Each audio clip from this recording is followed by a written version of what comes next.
Alright, I'm going to tell you why you need rehab. And why you can't just do it at home. And why I couldn't just do it at home. I didn't know why I couldn't do it at home, but I knew that I just couldn't. I kept trying. I mean, I tried for over a year to get clean at my girlfriend's apartment.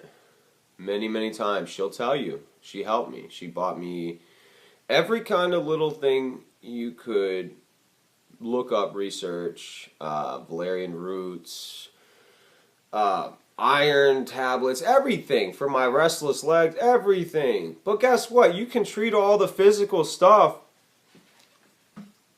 but you can't treat what's going on in here and what's going on in here. Yeah, we have a drug problem. Yeah, we have a drinking problem. Yeah, we're messing up our bodies and our lives and everything, but we're doing that because of something else that's going on inside of us. So, like, you got to treat that. You got to treat the underlying issues before you just think everything's okay. Oh, Chris, I got 10 days clean. I got 11 days clean. I don't have to go to rehab. Well, guess what? I'm going to hear about your relapse either tomorrow, next week, or I'll just hear about your death. And I'll be invited to your funeral. Because that's happened several times. So, when you hear me get passionate and a little upset and tough love and stuff like that starts coming out, tough love is because I care. It's because I want to nip out the bullshit. I want to get right to the point, and I want to stop letting you try to manipulate me. I'm a master manipulator. That's what I did. I'd convince anybody to pretty much do anything. That's what I did. So, to try and manipulate me into thinking, oh, I don't need rehab, Chris. I'm just going to keep talking to you every day, and you're just going to keep counseling me on what to do. And then when I slip up and fall down and get back up, you're just going to be right there for me. I'll just use you for the rest of my life as a crutch every time I relapse. Fuck no, that's not going to happen. I have shit to do. I love you guys and I care, but I have stuff to do. You can't keep coming to me, Chris, I've relapsed again. Chris, I've relapsed. Well, guess what? You're not trying to fix it. Go try and get help. Try and do something about it. At least go to some meetings. You can't sit at home all day long and just watch the clock and say, oh, I got another hour. I got another hour. That's not going to work. It's going to run out. Let's put it like this. You can try and build the Great Pyramids. You know what I mean? You have all the stones and everything. You have it all. Everything. But you don't have the tools that are necessary to build it. Just like your coping skills. Okay, you go into rehab, you get clean, your body starts getting clean, you start to feel your real feelings and emotions and things like that. Well, guess what? You haven't felt these in a long time. It's brand new. You need to be taught how to handle certain situations, how to deflect, how to face your emotions, face your anger. Where does that anger come from? Anger is a secondary emotion resulting from hurt or fear. You think I just all of a sudden knew that? No, someone taught me that. That's why there's professionals. I know how to handle my anger now. I don't need to go grab a bottle. There's a bar right behind me. I don't need to go grab this anymore. I don't need to chug this shit. It's been 26 months almost since I've had that. I know how to deal and cope with it without this bullshit. Now, when I was 30 days, 60 days clean, could I be around this stuff? No! I wasn't ready yet. I continued my treatment, my education, and learned. I want to stay clean. I don't want to go backwards. I applaud the effort, once again, guys, trying to get clean and stuff at home, but it's not going to work for you. I still don't know anybody that it's worked for.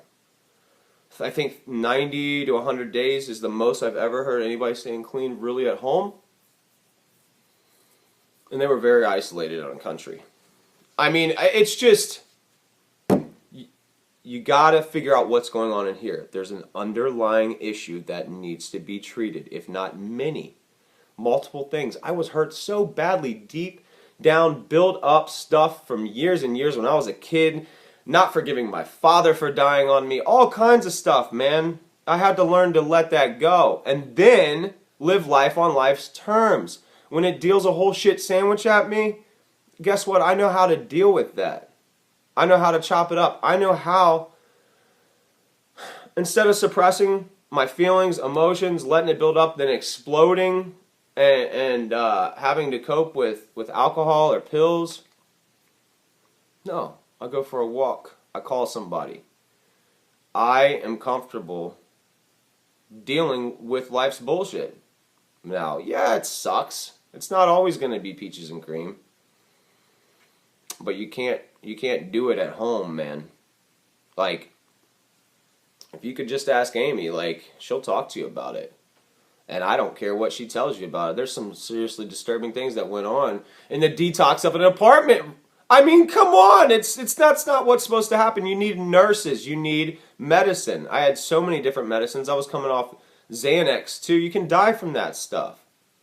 Stop playing around. Oh, I have bills to pay. My kids need me. Well, guess what? When your kids find you dead on the kitchen floor, seriously, that's a reality. Who's going to pay the bills once you're found in your car? You know, because you're not going to wake up from that last shot you just took. It's serious. It's not games. It's not something to play around. Now Narcan's just everywhere for you just to get revived and shit, man. This isn't going to last very long till they realize that was a bad decision. There's already people overdosing in Burger Kings and McDonald's, and guess what? The girlfriend's just saving them. No big deal. I got him. Wake up. If you want this, take it. If you don't, and you kind of do, you're going to keep dancing around and you're going to keep falling. You need professional help. You need to listen to the people that know how to do it. We don't just say this shit because it sounds good. I passed it along because that's what was passed on to me. And I can't keep this without giving it back. So please listen. I know everyone's not going to. It's a need to save your life, not a want. That's how you have to approach it. Oh, I kind of want to live. I love life. I thrive now. I don't just survive day by day looking and chasing dope or pills or going and trying to scrounge up some money for a bottle of liquor. I don't have to live like that anymore. And you don't either. But you gotta get some help. Take it from the people that know what they're talking about. Have a blessed day. It's beautiful.